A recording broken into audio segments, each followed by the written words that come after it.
One of the most common topics that we speak about when preparing a home for the market is property styling and staging, which has seen a massive rise over recent years. At TaylorHedley, we align ourselves with styled-in expert Alex Hinchcliffe. Alex, thanks for joining us. You're more than welcome. Thanks for inviting me. Thank you. And well, you helped style this office, so it's come up really nice. Alex, I just wanted to ask you some questions around styling and see some of the mistakes that people make and some of the success stories that we see from it. So when should someone stage their property for sale? In styling, I believe that consistency is key. So, over a lifetime, a lot of people inherit furniture or go through the stage where there's children, and I guess that it becomes a little bit mismatched. And what we want to do is make sure from the beginning of the walk, the first impression of the home is a cohesive feel from front door to the back door. It's probably the biggest thing, right? You're trying to create an idealistic way of living. It's not always obtainable for some. So it's trying to create that idealistic way of living so that when people walk through, they can see themselves living there. One of the tough things as real estate agents that we often have the issue with is that someone might have their $5,000 piece of furniture that's mismatched. And it can be a hard conversation to broach to say, look, unfortunately, that's not going to help the sale of your home because it just doesn't fit in with the rest of the property. So, but in saying that, some people have some great furniture. They just might not have had not the ability, I guess, but the foresight to be able to put it together with other pieces that we might have in our inventory that can make it pop. So we do a lot of partial styling, especially with people now living still and the home while they're on the market, because we understand, like, you need to still have a lounge to sit on. You still need to have your own beds.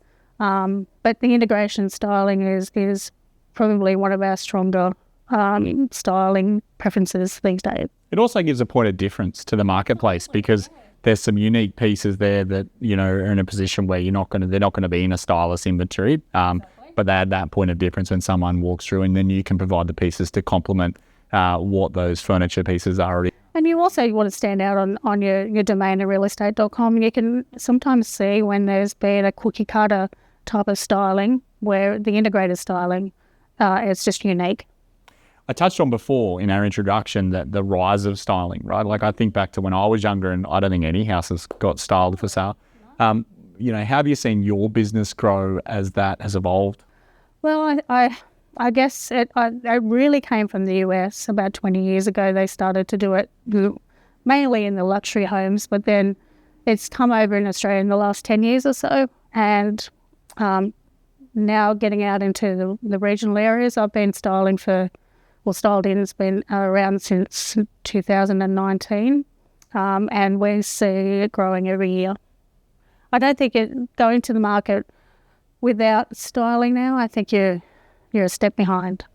Unless you're already adopting that idealistic strategy. I definitely need your help because I'm colorblind, so you definitely help me through that process. But I guess the last question that I'd like to finish on, Alex, is that you're in a position where you obviously speak about styling, quite a number of homes. How many homes can you style at any one given time? Goodness, we have a big inventory. It's over 50 houses worth of stock that we have. And we try to have a lot of different pieces, so it's not all the same because every house is so different. You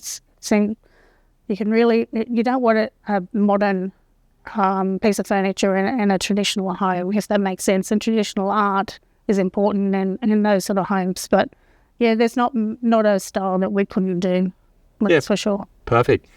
Just one more thing to add. If someone was considering getting their property staged, let's say they haven't actually had a dealing with a real estate agent yet, who will likely have a relationship with a stylist or multiple stylists, what's the best way about going about, sort of working out whether their home does need staging or not? Oh, just give us a call and we're more than happy to come out for a free consultation.